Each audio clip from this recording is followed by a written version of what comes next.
All right, man, we're live. All right, let's go. All right, guys, welcome back. It's been a while. As you can all see, probably I have a new background. So rebranded this thing. It's now the Virtual Millionaire Show, and Brent is my first guest, and I'm excited to have you, man. It's been a minute since we've talked. Whoa, don't put that pressure on me. I did not realize I was the first guest of the Virtual Millionaire, which by the way, I love the title because the world has changed so much. We're all virtual. Me and my entire team went virtual recently. Recently in the last year, and it's just been an incredible thing. Heck yeah, man. So I feel like it was a necessary change with the world being the way it is. And then, not to mention, too, people want to know, like, how are you running your business? We're real business owners. So we're not necessarily always going to be showing up to the office and doing business, shaking hands all the time. And so we'll get into that. But Brent, for people who don't know you, kind of fill people in like a little bit more about yourself and then your backstory and how you got into this game of real estate. Yeah, absolutely. So, I started like everyone. I started going to seminars and learning about real estate investing and took all these courses, maxed out all my credit cards to go to seminars. I was learn from about 2004 to about 2007 when I finally pulled the trigger. I just got my real estate license in '07. I think I had my real estate license for a couple months and bought that first property that one of my sister agents in Exit Realty listed. It was actually my sponsoring agent that sponsored me, was teaching me. She listed a property. I was like, I'll put an offer on it because I wanted to be an investor, not necessarily a real estate agent. But I thought having the license would help me kind of have the inside track. And then I started, helping other people buy real estate, and I was helping people find rental properties, and it just was not for me. I struggled, banged my head against the wall for about a year and a half doing that, and kind of threw in the towel in 2009. And I was like, this is not working. And obviously, the 2008 struggles were real for me. Yeah. And I really kind of quit for a while, gave up, and I wanted to go back to school. So I joined the military and was out of the country for several years. And I did a couple deployments to Afghanistan with the Army.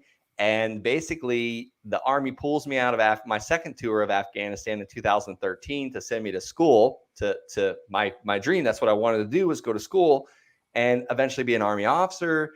And I hit the States 2013. I'm back. I got out of Afghanistan, had to clear my house in Germany. And I'm back in the States in 2013. And I bought that second rental property.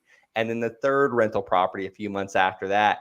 And before I realized, I'm kind of in debt with all this rental property renovation. So I'm buying these properties at 60, 70 cents on the dollar, but they need a fortune in renovations. And I've got tenants in them now and they're paying me. But here's the thing, that those payments were only netting me a couple $100 a month. So the debt pay down, the credit card debt that I accumulated to fix up these properties and begged, borrowed, and stealed from everybody, or begged, borrowed, and stole, I guess.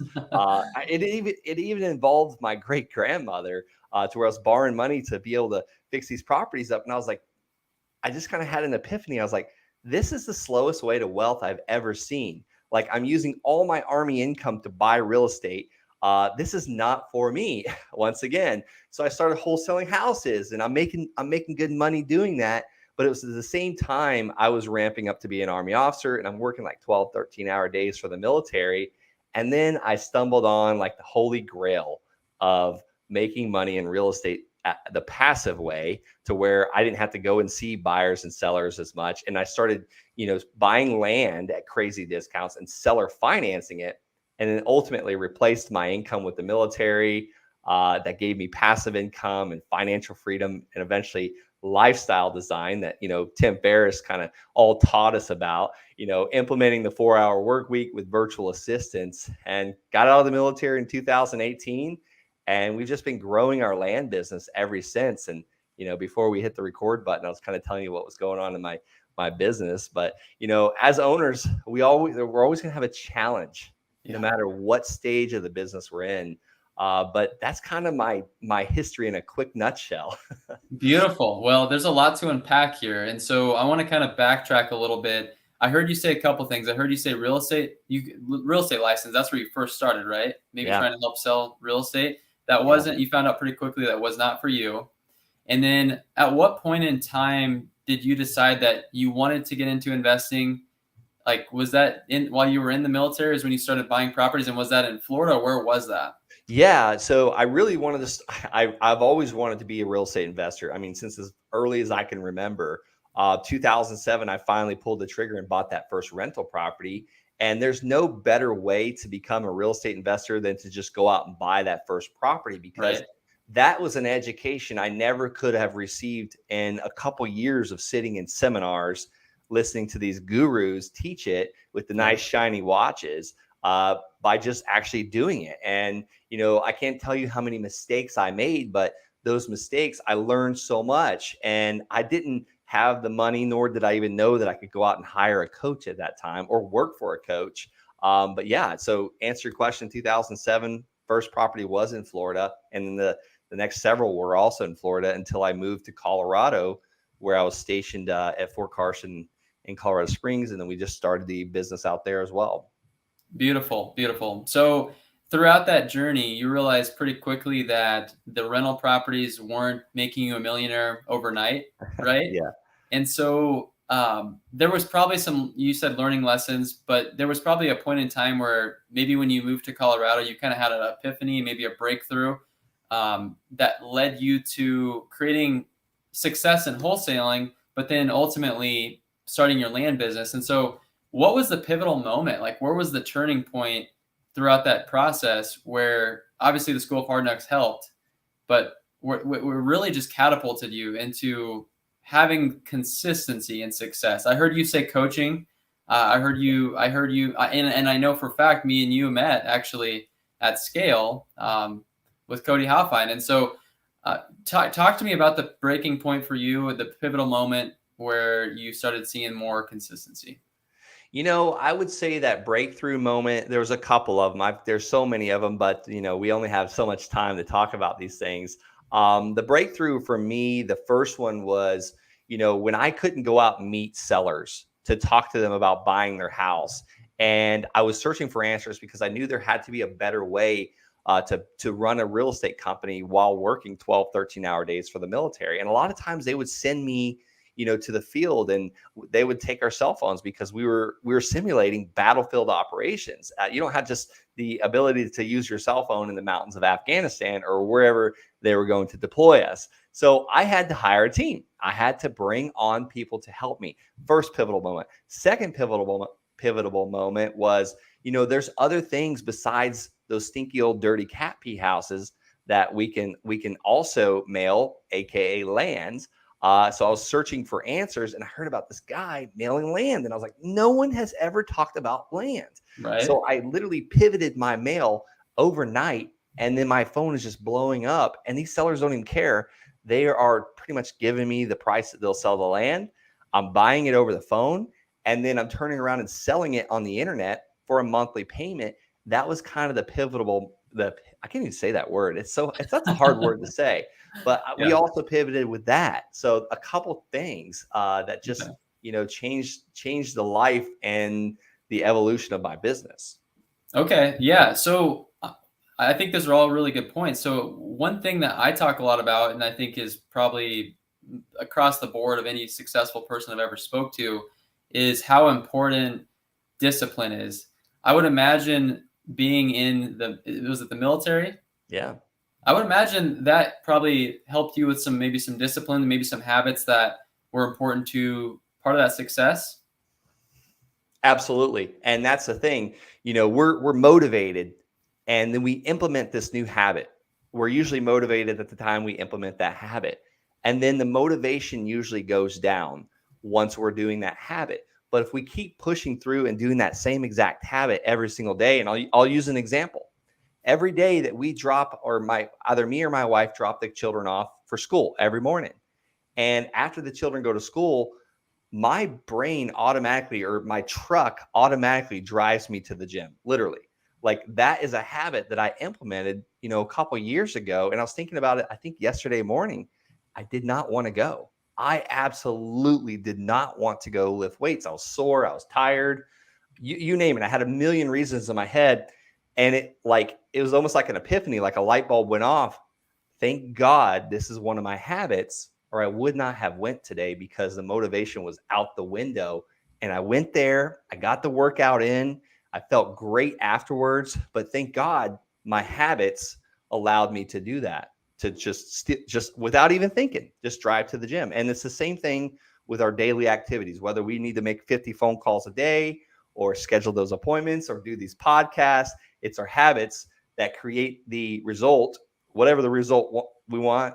For me, I wanted to be healthier and more fit and, energetic. And that habit of going to the gym and eating healthy every day gives me the result that I'm looking for. And same thing with those phone calls that we time block to do.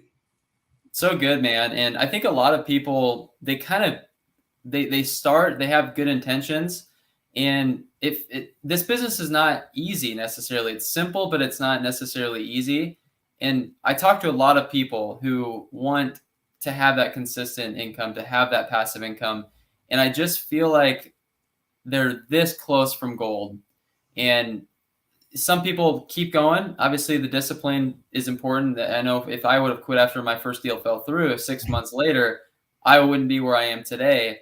But it's just, gosh, man, I can't emphasize it enough how important that is to just keep pushing when you don't want to and when times are getting tough.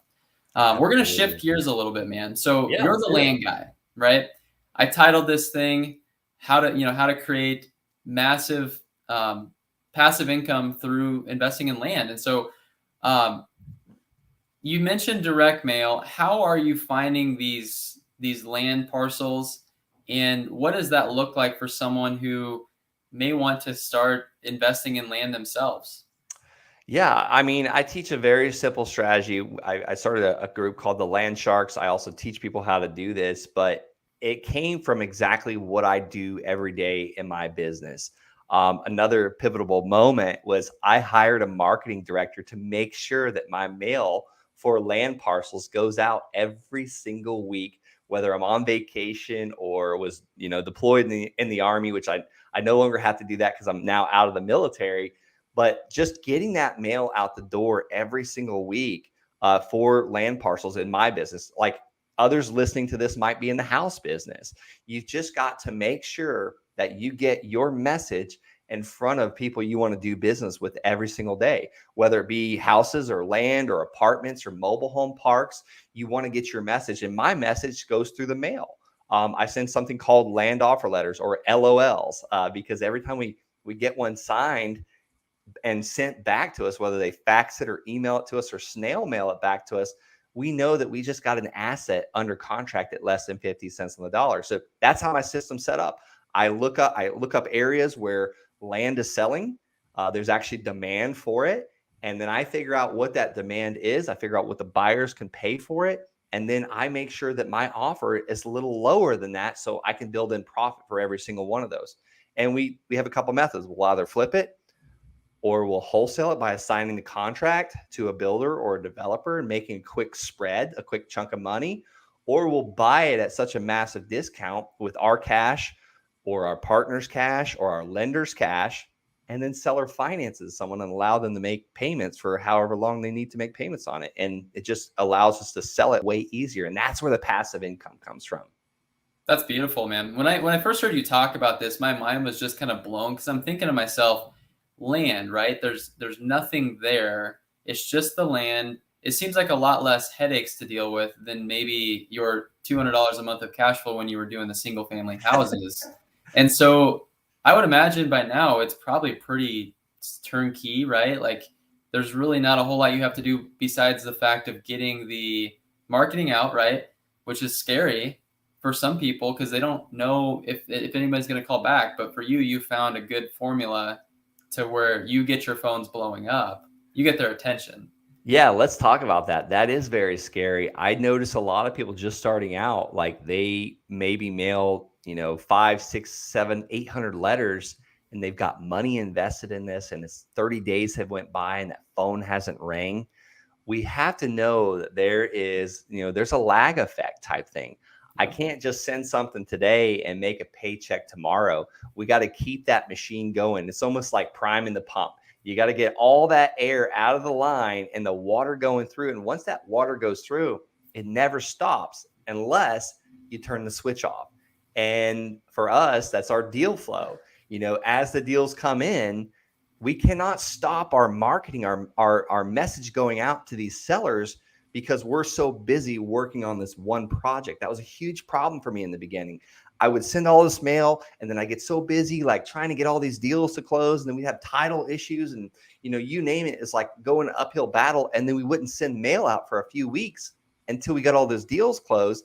And now it's like, oh, look at all this money. We're leaving the closing table and the phone is not ringing Yeah. because we stopped the one thing, and that's the water going through the pipe or the deal flow. We let that machine stop. And that's where I finally hired somebody to do it. Like, I don't have the say so. Like, it automatically goes out, and the charge gets put on the credit card. And like, my only responsibility is to make sure the bookkeeper pays that credit card bill so the mail can keep going out. I love it, man. And gosh, that's so true because there's a lag. Like marketing, it's scary to put this much marketing out, but just know, guys, that this is a proven process. And take it from Brent. He's done probably hundreds of these deals by now, I would imagine. And so it's going to come back. And as long as you have the system, you're going to be fine. And Nice. so what about this specific type of niche? Like there's a lot of land. There's residential, there's acreages, there's commercial. Are you targeting specific types of land or all of it? Yeah, I really try and target just the residential land in a specific county. And once I, find success in that county, I will mail all the land. So ultimately we will, throw out our big net and catch some commercial land or some industrial land. It's the same process. However, there's not as much of that. So I don't really focus on that. Land is a very small niche inside of a niche, basically, which is real estate.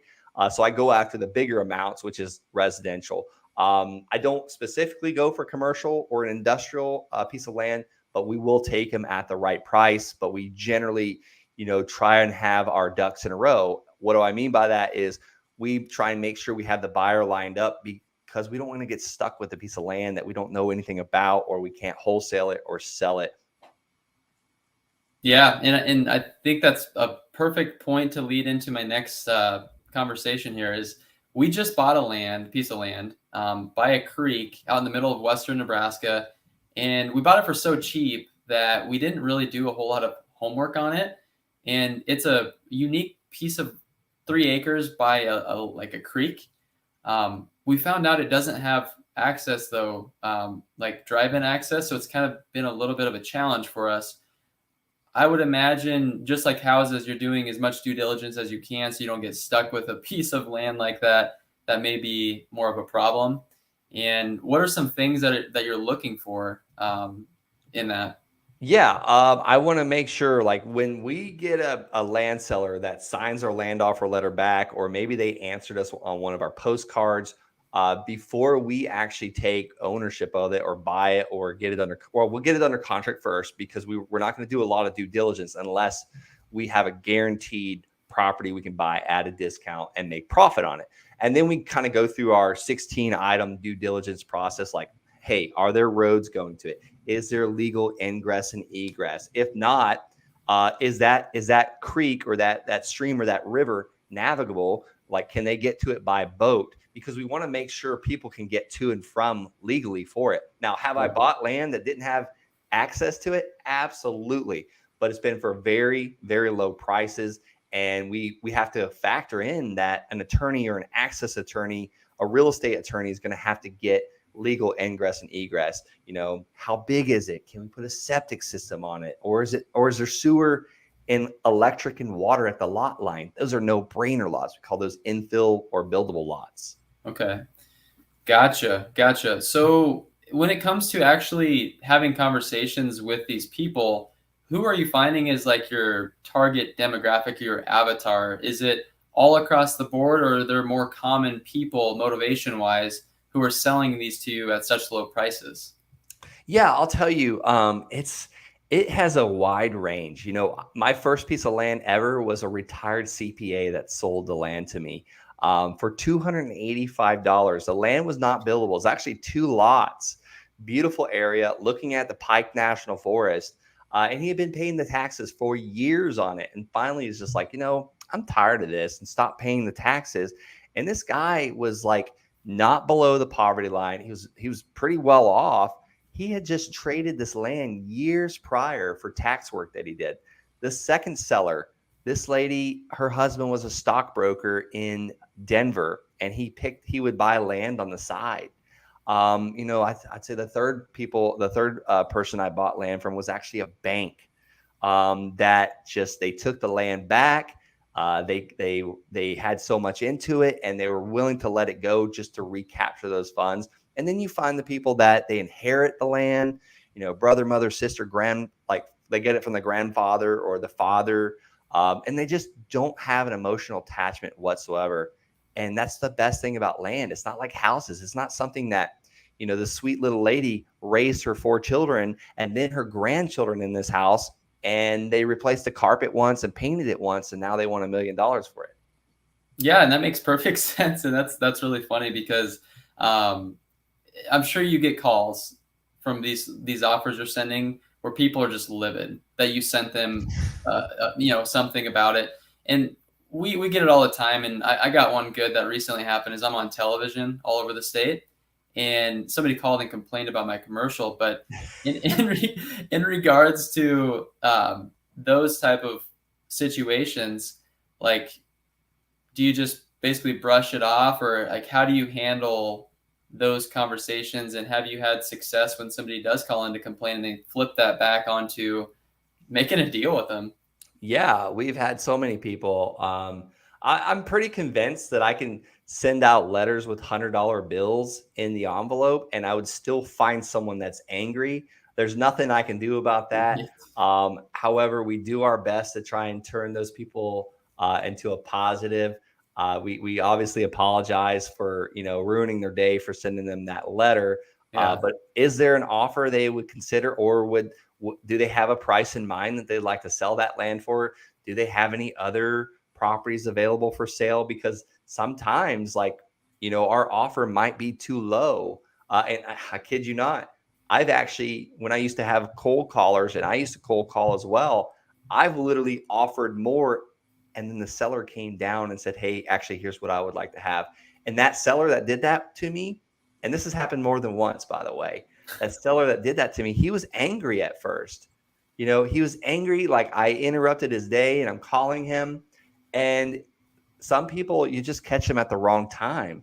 We've all been there. Our phone rings, or, Yeah. like we have a flat tire. Like it's just catching people at the right time. And don't give up on those people. There's a reason. Like if people yell at me and say, take me off your list, never, never, blah, blah, blah again, I know that person's probably going to have a life like circumstance in the next 6 months that might change everything for them, especially if they're walking around that angry. So Yeah, capitalize on and like you said, the emotional attachment isn't there, and there maybe isn't 20 other people sending them land offers, and who knows, maybe there will be eventually, and maybe I just don't know. Do you find there's a lot less competition on those parcels? Like you're not seeing people call you and say, "Hey, I have 5 other people, you got to be this price," or anything like that? I feel that land, there's virtually no competition. So no, I don't really have a lot of sellers telling me that. Sometimes, have I had that? Yes. And I'll ask how many. They say, man, I'm getting these letters all the time. What is going on in this area? And I say, Right. I mean, at the end of the day, like we're kind of shortage of about 6 million houses across the country. So maybe other people are wanting to build houses. How many have you received in the last like 3 months? Oh no, we've probably gotten 2 or 3 over the last 6 months. So it's not like as much as we think. I have had one seller said I did get 5 letters, and I reached out to all those people, and no one returned my call. And here we are talking. So we do a lot of deals where people just send the letters, but they don't take the time to actually answer the voicemail or do the follow up. It's amazing. There's virtually no competition in this business. Yeah, and I feel like if you spend that time making the extra call or whatever, you're already ahead of the competition. Even if the next person did pick up their phone the first time, it's like you said you'd give me an offer, so now pursue that, and you're probably going to be like in the running for buying that parcel. I can't tell you how many text messages I get for the rental properties I still hold, as well as the land. I don't get a lot of text messages for the land parcels I own, but they're always like, hey, would you consider an offer? Or would you want to sell? And I would entertain it. I was like, yeah, what are you offering? And they always want to get me on an appointment to talk to someone else. It's Yeah, like, no way. I'm not getting on the phone. Just shoot me an yeah, offer. And they don't even ask me what I would be interested in selling it for. And they don't follow up. So yeah. it's nuts. Yeah, there's something to be said about that, though. Obviously, there's a process to it, and I'm sure they can get the impression, just like when you're qualifying a seller, that these people are not interested. They want $1 million, or like just the right offer will buy the property. And so, I'm sure you have a process, right, that you follow as far as the qualification goes to determine Absolutely. this. But you're sending offers, so everyone's getting an offer no matter what, anyway. So less tire kicking, I would imagine. Yes, less phone Um, calls. My acquisition managers that make hundreds of dollars an hour, they're not becoming land appraisers or house appraisers. We can pay our virtual assistant, in India to come up with those land offer letters. Okay, so with that being said, as far as the valuation goes, how do you come up with the offer? Like, where does that number come from? Because I've heard of people looking at assessed value. I mean, there's so many different variables Right. with coming up with Well, it. And it if you're like me, as cheap as possible, right? But as little as possible. yeah, Absolutely. It really depends on what the market is, how much the demand is. There's some areas where, a few years ago, I was getting it for 10 cents on the dollar. Now we're having to pay like 35 cents on the dollar, 45 cents on the dollar for it. Now, is there a ton of building going on out there? Not yet. They're still kind of far from the path of progress. Now you take it to like a very dense area where you can just walk out your door and see houses being built, that we're having to pay like 60, 70 cents on the dollar. Actually, I take that back. I just got 3 lots just recently in Florida, 50 cents on the dollar. There's building going all up around it. But it differs for everyone. Now, that land offer letter that we sent that guy, he's like, no way. There's no way I'm taking that. And then we asked what he would consider. And he gave us like a little higher number. And we obviously pulled him down a little bit more because we couldn't pay that. It's not that the land wasn't worth it. It's just we were not able to pay that. And we explained that to the seller. And ultimately, we look how we can serve. We look for the problem that we can solve. It's not about the land. It's not about the price. It's about what can we do for you, Mr. and Mrs. Seller, to solve. If you don't have any problems, if you've got all the time in the world, put that thing on the MLS with a realtor and get top dollar for it. yep, absolutely. And not being, attached to the outcome is like you have many options. It's okay if we don't do business. We don't buy land from everybody that receives our offer. And so you're actually putting an offer on there. And then when there's a written offer on that, essentially, when you send it Yeah, out. absolutely. And we Okay, will send postcards too. We try and change it up a little bit because we'll get the people that we send the postcard to that won't answer our letter. got it. Okay, cool. And then when that comes back in and you have somebody who's like accepting your offer, it's like, great. I don't need to look into it. It's like, maybe review the few things that you talked about, Yeah. and then you write it up and you move forward. And then the next portion of that is, okay, now what am I going to do with it? So am I going to wholesale it? Am I going to sell it to somebody else on contract? When you make that decision, how are you finding these end buyers for these people? Are these people who are just buying land all over the place, or what does that look like? And then can you kind of walk us through that process? Yeah, it depends where it's at, what kind of parcel of land. Let's just say it's a buildable infill lot right in the middle of town where there's building going up. It's as easy as, going to PropStream and searching the cash buyers that have happened in the last few months and literally skip tracing those guys or sending them a letter. I love doing neighbor letters. We use REI conversion with that. And we send neighbor letters to the actual neighbors and sell it to the neighbors. There's also things like Facebook Marketplace. I just had a Land Shark student tell me yesterday, Tuesday, that she put it on Marketplace, and within a couple hours, she had it sold, and she made $10,000, profit. So there's so many places you can go. Craigslist, signs work incredible. Calling the realtor that deals in land in that area. It's just, where are the buyers at? Zillow, Craigslist, Facebook, they drive by it, and the builders that are buying the stuff to build on. Are you getting permission? Because I mean, it's a little bit different, right? When you're wholesaling a house and there's people living in it versus a parcel of land. Mhm. Are these people pretty well aware of? I mean, obviously you're going to make a profit, right? You wouldn't buy it if you didn't. Are they aware though if you're wholesaling it, and are you still placing signs and marketing it all over in that situation, maybe versus if you actually bought it and closed on it? Just out of curiosity there. Yeah, if we plan to wholesale it, we tell the seller, or we actually ask the seller, hey, do you have any issues with us actually selling this land? We don't actually hold this land. We buy and sell it for a profit. When I was in the military, I used to say, hey, this is my way of making additional income. I have 3 kids. Do you have any problem with me? I usually buy and sell land. I just want to make sure, I'm not going to be the one that's buying this.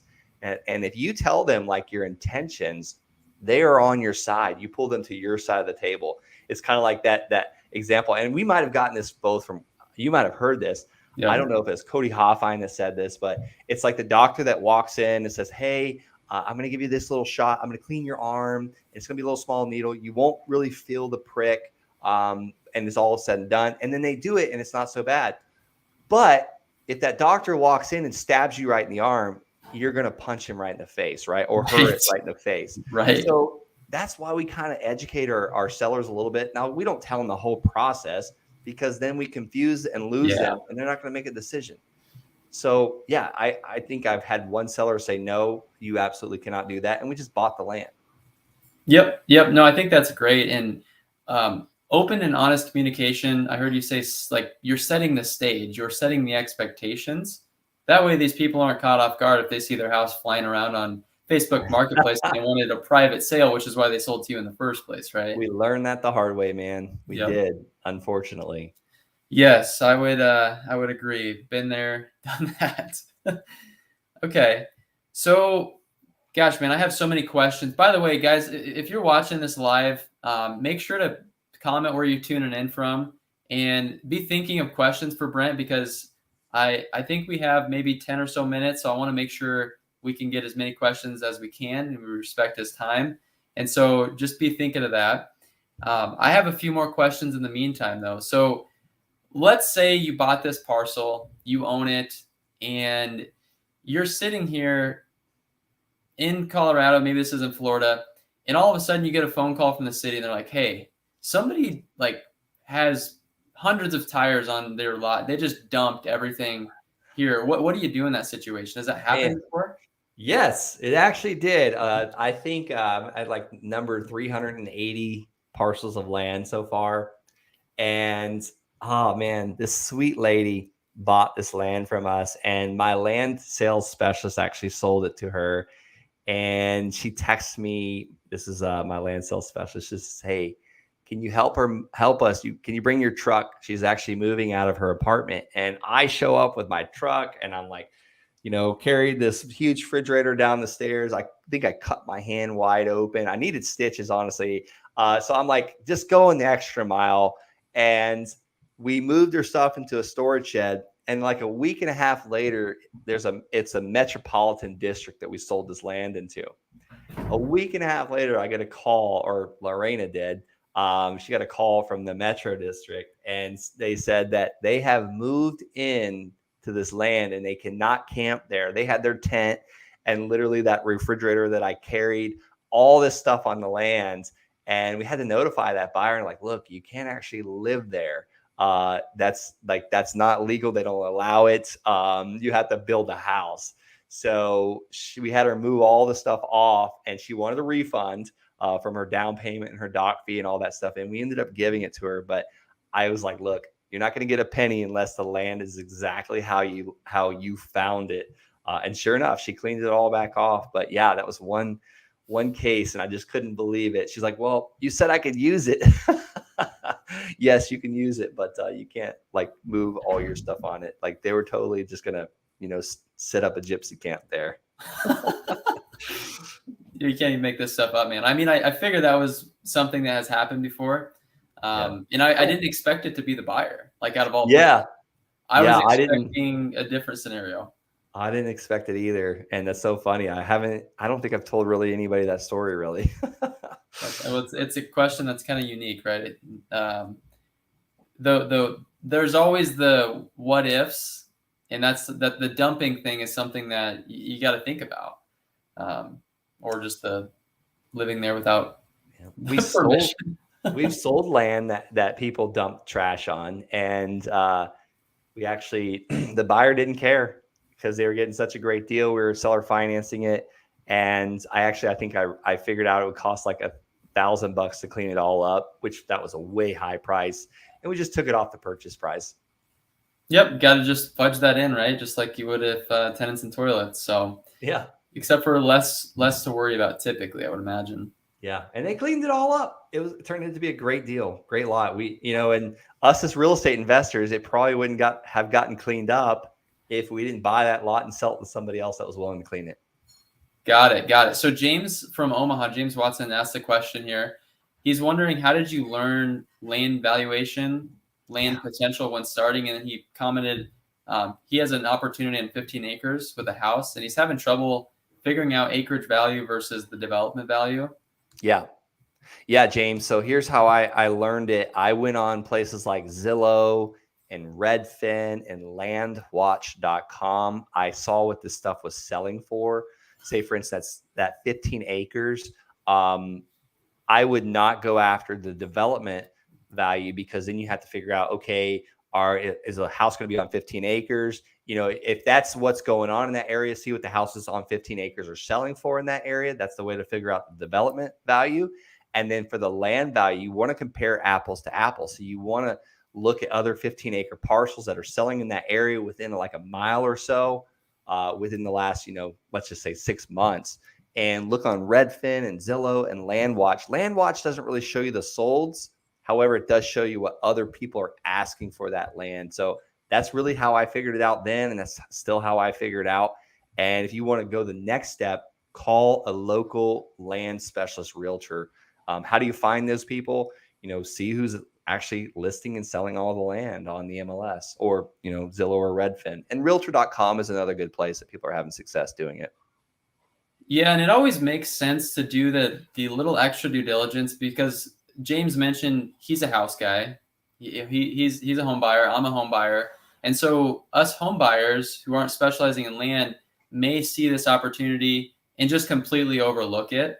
And actually, Ruben commented on there, and he says he can help. And I know Ruben can help because Ruben bought a piece of land from me that I had no clue what I was doing on, and I wholesaled it to him. I'm like, cool, I'll make $7,000. That's great. Heck yeah. Well, Ruben, he went out and he got with the developer and he figured out the real value, and I think he sold it for 6-figure profit. Whoa! That I left on the table. So I'm glad Ruben popped in and said he can help because he certainly could. And I'll never do that again. But hey, but thank God Ruben was there because there's like an evolution. At the end of the day, we like it's all part of the deal. Like everyone makes money, and that's great. Absolutely. Great question, James. Let's see here, guys. Any more questions? Ruben says, I built a few acreages. So you definitely learn a lot when you build acreages and develop land. So that's amazing. Good stuff, Ruben. Cool, man. So I heard you say a big number. How many parcels did you say you're up to now? And what can a person expect? Like if I have a goal to get financially free from cash flow, $20,000 a month, what can I expect? How many parcels do I need to get to make that happen? And how long? I mean, this is a very loaded question, right? If I'm a very unambitious person versus somebody who's more ambitious, we'll say, I'm just curious. Yeah, the first thing is the number, which I hate to say it actually, and it's really not a lot. I've talked to people that have done thousands of transactions. And that's just on our land side. We're around 380. But here's the thing.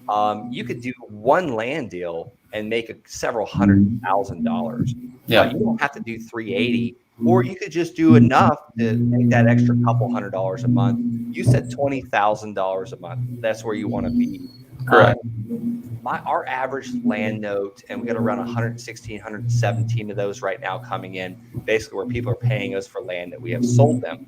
On average, I think we're around 497. Just call it 497. So Okay. if you want to make $20,000 a month coming in, I'm doing some math here on my phone here. 20,000, divide that by $497 a month. You really only need to do about 40 land deals. So you're telling me I don't have to flip 50 to 100 houses all year long to get $20,000 of cash flow passive? Like, and that's a completely different story, right? But that's crazy. Like it's land. It's low maintenance. Yeah, I mean, I couldn't imagine flipping the 50 or 100 houses a year.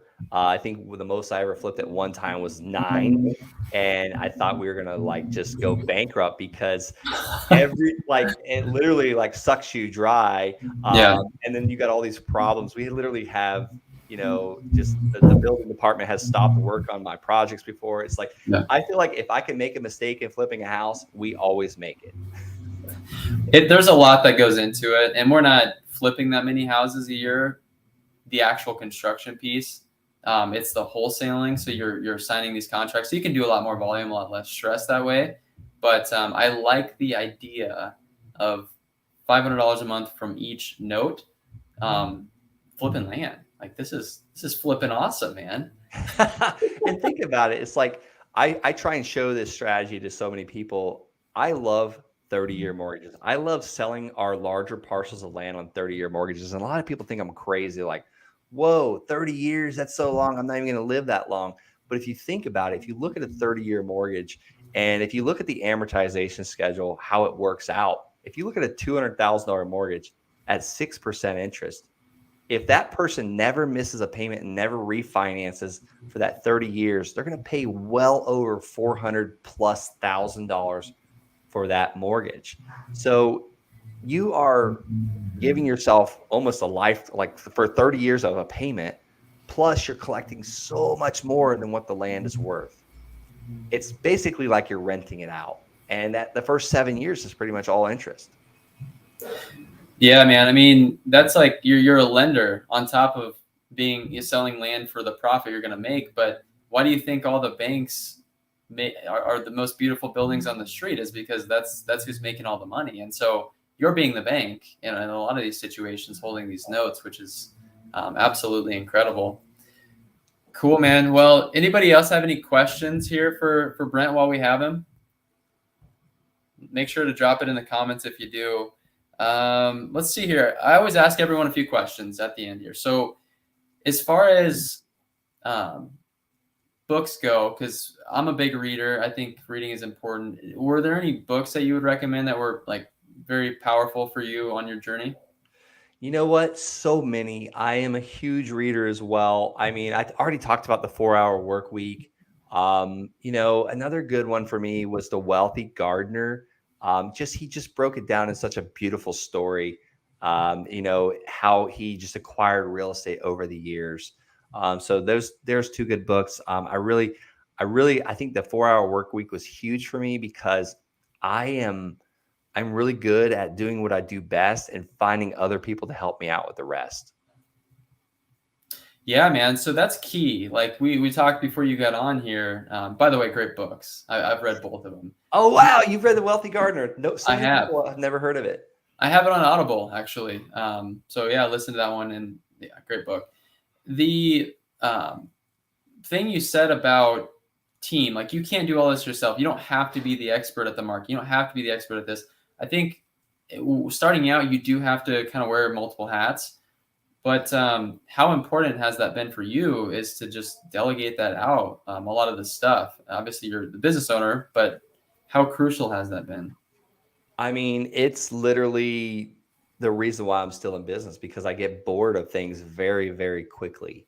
and my mind goes all over the place and scattered, and I want to do 100 things.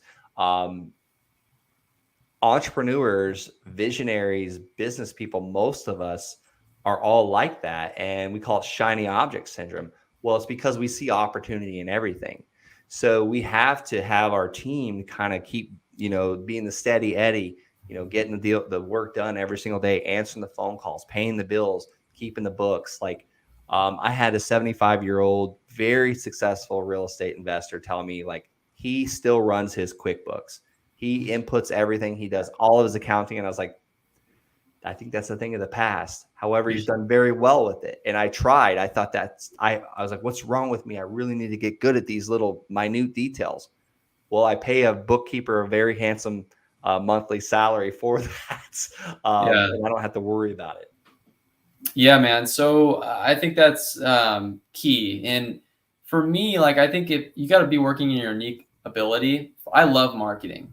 I could talk marketing. I could do marketing. I could look at numbers and campaigns and reverse engineer all this stuff all day, every day. But when it comes to books, I'm awful at it. I don't want anything to do with it. I got to delegate that out as quickly as possible. But it frees you up to go do what you're the best at, and that's the high level vision for the company. And so can't emphasize that enough, guys. Now, for people, a lot of people watching this are house guys. They're probably flipping property, then maybe they're wholesaling, maybe they're multifamily. The shiny object thing is a very real thing. I've experienced it. In fact, I've done land. I want to start a land business tomorrow. I want to do multifamily. I want to do all this stuff, right? Yeah. But I got to focus the main thing on the main thing and make sure that that's fulfilled and taken care of first.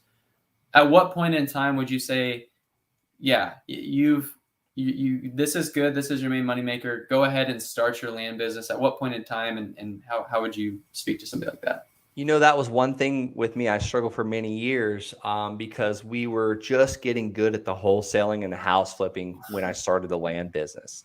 And I thought that, okay, maybe I can't do both of these at once. But at the end of the day, it's the same process. I have the same mail house sending the same letters. One is just a vacant, raw piece of land with zero improvements. And the other is the stinky old dirty cat pee house. Now, granted, we buy a lot more land than we buy houses. The same acquisition managers are answering the same calls from the same people. We just have to get different phone lines so we can know, hey, this came from this land mailer, this came from this the vacant house list, or TV or radio, whatever it came from. So it's the same systems. Now we're just dealing in economy of scale, because a lot of people ask, like, do you need to have a separate team for your land business if you have a house business or a wholesaling business? At the end of the day, it's the same product. It's real estate. Yeah, that's a really good point. So that makes me feel a lot more peace of mind than hearing that, because it's just a different conversation. Yeah. Now, go ahead. No, that's it. I was agreeing with you. Okay, so are you doing TV now? Because I want to say that I saw maybe you were doing TV. Are you buying land by running television commercials? We didn't buy a whole lot of it. We actually just paused our ads because we Okay. realized we were about a 2.5x in our area. And that just wasn't cutting it. We Yeah. looked at other areas. We could just literally stop paying the huge money for the TV and put it over here and now get a 10x. So we've actually just recently paused. All right, sounds good. Well, we have some television commercials, and we plugged the land, and we've had some opportunities, but nothing came to fruition from it yet. But I was just curious if you had success. But there is a point where you do have to track your marketing, and if it's not giving you more than a 3x, I don't think it's worth continuing. So totally understand that. Cool, guys. Well, we're coming to an end here. Last question for you, Brent, and then we'll let you go. Is final thought, piece of advice for people watching who want to get into land, and then we'll kind of let people know where they can find you at. Just do it. Like, just take the action. It's like Jim Rohn said it best. He's like, put this book down and do 10 push-ups. Like, take the action. Don't just read and educate yourself. I mean, this is a great podcast, The Virtual Millionaire. Listen to it, but take the action steps. and you got to keep that laser vision focus through those action steps. Like you can't take all the action steps, but you just got to just start taking action. So just do it. Like that's my advice. Just get out there and start doing it.